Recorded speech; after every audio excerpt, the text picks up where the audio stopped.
When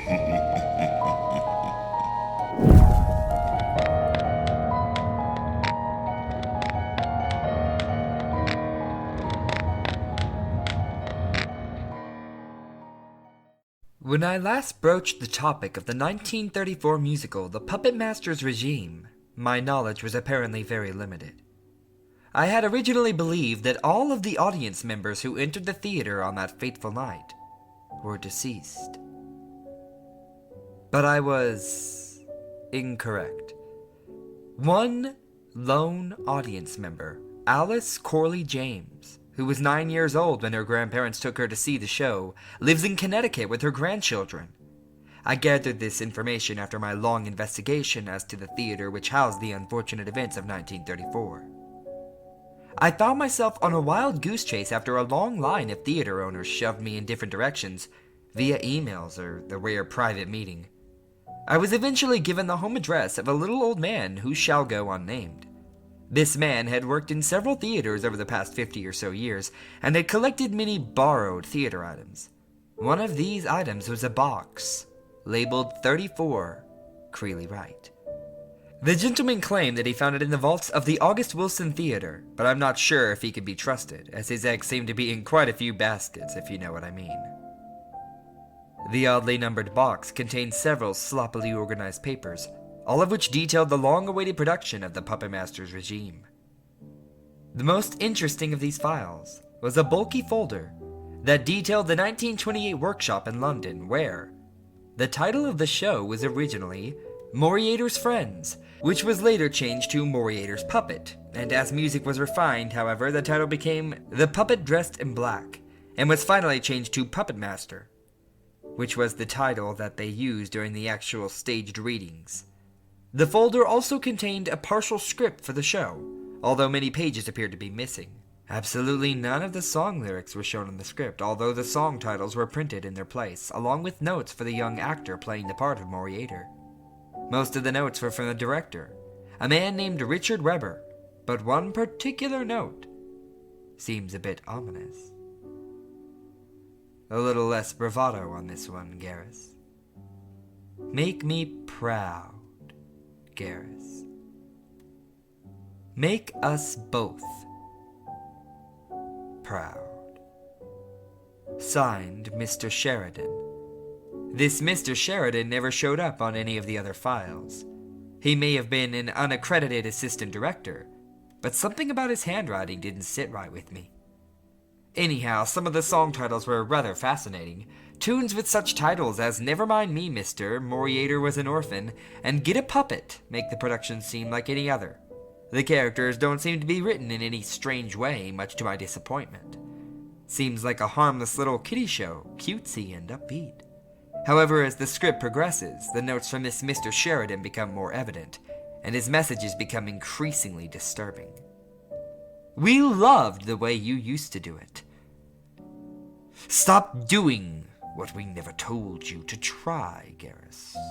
Your cheeks puff at the end of this number, Garrus. I love it. He loves it. We both love it. They love it, Garrus. Meet me backstage after the reading, Garrus. He has a gift for you. Meet us backstage again, Garrus. They love to look at you. Never leave us, Garrus.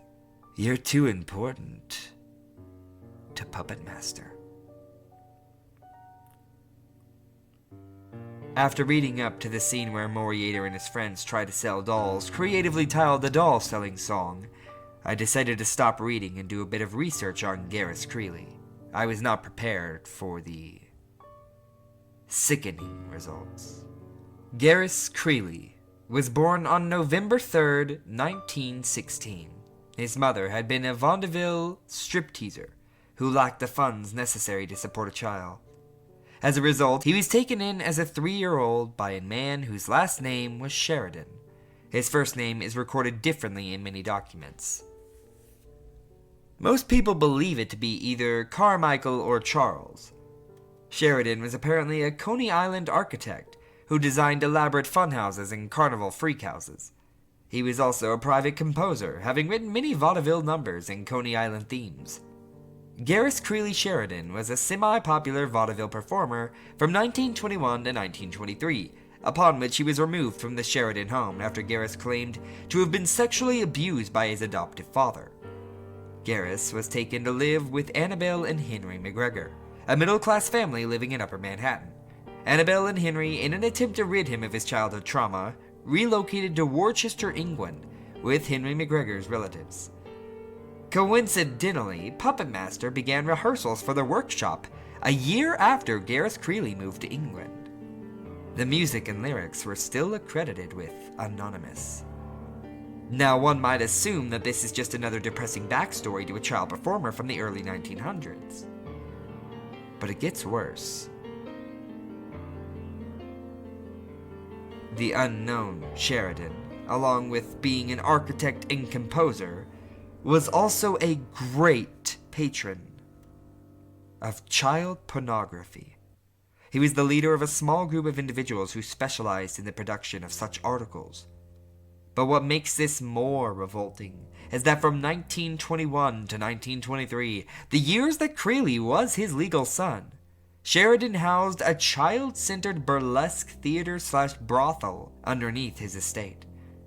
In 1924, he was placed in the Danvers State Lunatic Asylum in Massachusetts and escaped in 1926. A year before rehearsals for Puppetmaster. Now, returning to the script for Puppetmaster, we actually have a tangible record for both the end of Act 1 as well as most of Act 2. The actual ending for Act 1, as it was written, was as such. Moriater and his friends design a puppet exactly like the one that Moriater had seen in his dreams. This was explained in a song entitled "The Puppet Dressed in Black," which I assume was cut in the Broadway production. This puppet then comes to life and calls upon his magical powers to send Moriater and his friends into a parallel universe. So, Act 2 begins with Moriater finding his friends, as well as Mr. Obiscar, to be asleep and dangling from puppet strings. The musical takes a more operatic theme, as we have 6 songs that are played one after the other, without a single interval of speech between them. The song titles being "Never Mind Me, Mr. Reprise," "I Can Hear Them Sing," "What Is This Place?" Moriater's Soliloquy, "Wooden Dolls," and "The Wind in the Whisperings." After this, Moriater is confronted by the odd man in black from the first act, who, in a long monologue, explains Moriater's deep, passionate sexual longings. Moriater realizes his clandestine emotions in a song entitled "Beautiful Music," in which the man and Moriater apparently fall spontaneously in love, and right before they allude to the thought of intercourse, the puppet dressed in black appears, jealous of Moriater's affections. Moriater strips naked in front of the puppet, allowing for the wooden demon to seduce him. Moriater offers his soul in return for the puppet releasing the ones that are closest to him.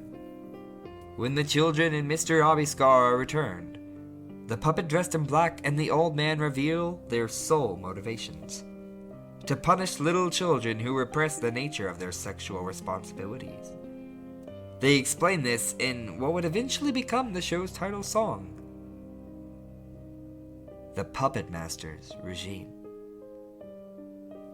Then, in a spout of randomness, the puppet's face turns bright red, and he shoves Moriater onto a bed shaped like a hand, apparently raping him. In the epilogue, we see that Moriater's friends have all been returned to the puppet shop, but none of them remember anything about him. As you would assume, the workshop didn't do well at all. Anybody with a brain could understand why a musical about why children are obligated to have sex with adults and puppets wouldn't work now, let alone in 1928. It was met with such a terrible response that the authorities forced the workshop to shut down, classifying it as a child sex tourism. Garrus Creeley was temporarily removed from the McGregor household for their approval for allowing him to participate in the production, when in reality, the cast members were contractually obligated to never speak about the show to anyone outside the production. A week after Garrus returned to the McGregor household, he was kidnapped from his bedroom. This all happened the day before his birthday. After 2 days, the authorities found Garris at the theater that had been holding the workshops. He was found in the basement of the theater, tied to a bed, being violently raped by Sheridan. Sheridan, of course, was taken into police custody, where he died 2 days later of a lung infection. However, the most disturbing part about the entire crime was described by Officer James Cartwright. We broke through the door, and we were all fumbling down the stairs. We could hear him, the Creeley boy, screaming. We charged into the basement and we saw puppets everywhere. All of them made to look exactly like that little Creeley fella. There had to be dozens of them all around the room. Some of them were neatly dressed like little dolls. Others didn't have any clothes on at all. It was so disgusting. I feel sick just thinking about it. Along with the recorded 76 Garris Creeley-esque puppets that were found underneath the theater, authorities also found several articles in the occult in Sheridan's makeshift apartment. He had apparently begun to worship an ancient god he called Predominus, a dark spirit who controlled all of life with invisible puppet strings. Most of the investigators believed that Sheridan had created the god himself, using the surplus of insanity that he had retained by the time of his death. But they also found a 5,023-page novel that Sheridan had written over the course of the past 9 years entitled Puppets. It was an extended manuscript version of Puppetmaster that was centered around the character of Moriater Abensins, a character obviously based on Garris Creeley. Following the events of Puppetmaster, the McGregors admitted Garris Creeley to the West Riding Mental Hospital, now known as the High Roids Hospital, in order to repair his obvious mental damages. He was supervised by his adoptive uncle, Dr. Gregory McGregor, who personally documented his progression from 1928 to 1932 when he was released. Other than the folder containing information for the 1928 workshop, most of the documents present in Box 34 Creeley Wright are mass jumbles of different documentations. Everything from vague police reports to scathing reviews of the workshop, and none of them are in any particular order. The only valuable document that I've managed to find at all is a list containing the names of all the audience members who attended the 1934 Broadway premiere. And seeing as how Alice Corley James is still alive, and was seated in the 4th row of the theater, I hope to contact her soon in order to continue my investigation.